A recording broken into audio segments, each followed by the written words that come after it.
မြတ်ဗုဒ္ဓရဲ့အဆုံးအမတရားတွေရဲ့အကျိုးအတွက်ဟောကြားဆုံးမခဲ့တဲ့တရားဓမ္မတွေဟာအလွန်များပြားတယ်ပေါ့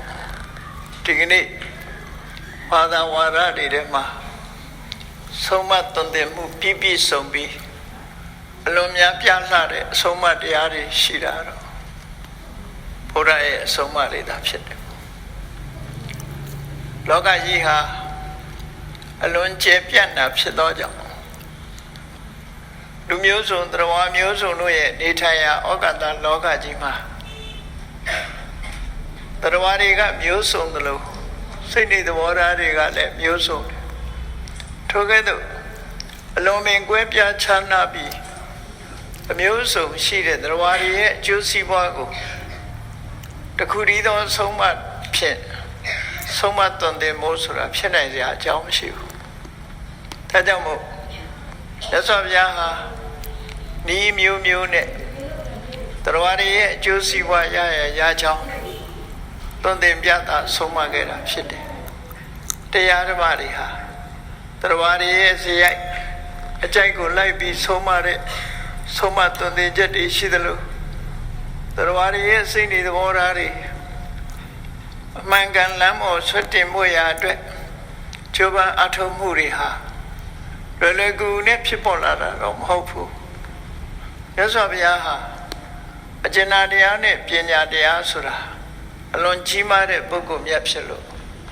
လောကသားတွေရှင်ကျေးလိမ္မာဖို့ထိုရင်ကျေးလိမ္မာယုံမြမကလောကကြီးတစ်ခုလုံးအေးချမ်းသာယာဖို့အေးချမ်းသာယာတဲ့လောကကြီးထဲမှာထိုလောကကြီးရဲ့မကျေနပ်စရာတွေကနေပြီးတော့လွတ်မြောက်ဖို့ဆိုတဲ့အစစ်စစ်သွန်သင်ဆုံးမရတာဟာအမှန်တမ်းပြလာတယ်တရားတွေစိတ်နေသဘောထားတွေထူးခြားကွဲလွဲမှုရှိသလိုမြတ်စွာဘုရားရဲ့ဆုံးမတွေဟာလည်းတရားတို့ရဲ့အကြိုက်စရိုက်သွန်သင်ဆုံးမကြရတာဖြစ်လို့အမှန်တမ်းပြလာတဲ့တရားဓမ္မတွေကိုဟောကြားဆုံးမခဲ့တာဖြစ်တယ်လူတစ်ယောက်ဟာဘုရားဘာသာလို့အမြင်တက်ဖို့အတွက်ဒီဘာတွေလိုအပ်တုံးလို့ဆိုပါစို့ဒီကနေ့ခေတ်မှာလူတွေဟာကိုယ်ဝေယဘာသာတရားကိုလက်ခံတဲ့ပုဂ္ဂိုလ်တွေကမိမိတို့ကိုယ်ဝေယဘာသာတရားနာမည်နဲ့ဘာသာဝင်ဆိုတာဖော်ပြကြတယ်level မျိုးမျိုး level မျိုးမျိုးတက်ပြီးတော့လူတွေဟာကိုယ်အမည်နာမကိုပြောကြတယ်မြတ်စွာဘုရားဟာဓမ္မကိုဟောတာဖြစ်တော့ကြောင့်တရားအလုံးပေါ်မှာမေတ္တာကရုဏာမုဒိတာဥပေက္ခဆိုတဲ့ရှင်ကျေးလိမ္မာတဲ့အလွန်ပဲမြင့်မြတ်တဲ့စိတ်နေသဘောထားတွေထားလိုက်ပြီး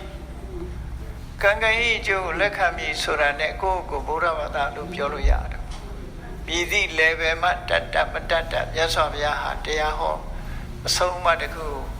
လိုက်နာဖို့သာလေဟောပြောဆုံးပါတာဖြစ်တယ်ဗုဒ္ဓဘာသာဆိုတာဆုတောင်းဆုယူမှုနဲ့အဆုံးသတ်ရတဲ့ဘာသာမျိုးမဟုတ်ဘူးဘုရားဘာသာဆုတောင်းမှုနဲ့တခြားဘာသာတို့ရဲ့ဆုတောင်းမှုကလွန်ကွဲပြားခြားနားတယ်ပေါ့တခြားဘာသာတွေကမြည်သည့်အလုပ်ကိုများလုပ်တာမဟုတ်ဘဲနဲ့အဖဘုရားသခင်ရဲ့ကျေးဇူးတော်ဂုဏ်တော်တွေကိုဖော်ပြပြီးအဖဘုရားသခင်မဆာတော်မူပါ blessing ပေးပါလို့ဆိုတဲ့တောင်းဆိုမှုတွေသာဖြစ်တယ်ဘုရားဘာသာရဲ့ဆုတောင်းမှုကအဲ့ဒါမျိုးမဟုတ်ဘူးမိမိကိုယ်တိုင်အလုပ်တစ်ခုကိုလုပ်ပြီးတဲ့အခါမှာဘာရွယ်ချက်နဲ့လုပ်တယ်ဆိုတာကိုယ့်ရဲ့ဥတီရည်စူးချက်ကိုထုတ်ဖော်ပြသခြင်းကိုပဲဆုတောင်းတယ်လို့ခေါ်တာဖြစ်တယ်မြတ်စွာဘုရားဆုတောင်းရုံတသက်နဲ့ဘာတစ်ခုမှမရနိုင်ဘူးအလုံးလုံးရမယ်လို့ပဲဟောတာဖြစ်တယ်ပေါ့သုတ်တန်တစ်ခုမှရှင်းရှင်းလေးဟောတာအသက်ရှိခြင်းလို့ရှိရင်အသက်ရှိပါရစေလို့ဆုတောင်းမနေနဲ့အသက်ရှိခြင်းအကြောင်းကိုလိုက်နာကျင့်သုံးစီဝါဥစ္စာတိုးတက်ခြင်းနဲ့စီဝါဥစ္စာတိုးတက်ပါရစေလို့ဆုတောင်းမနေနဲ့စီဝါဥစ္စာတိုးတက်ကြောင်းနိလန်းကောင်းကိုရှာကြိုးစားအထောက်ဒီလိုမြတ်စွာဘုရားဟောခဲ့တာဖြစ်တယ်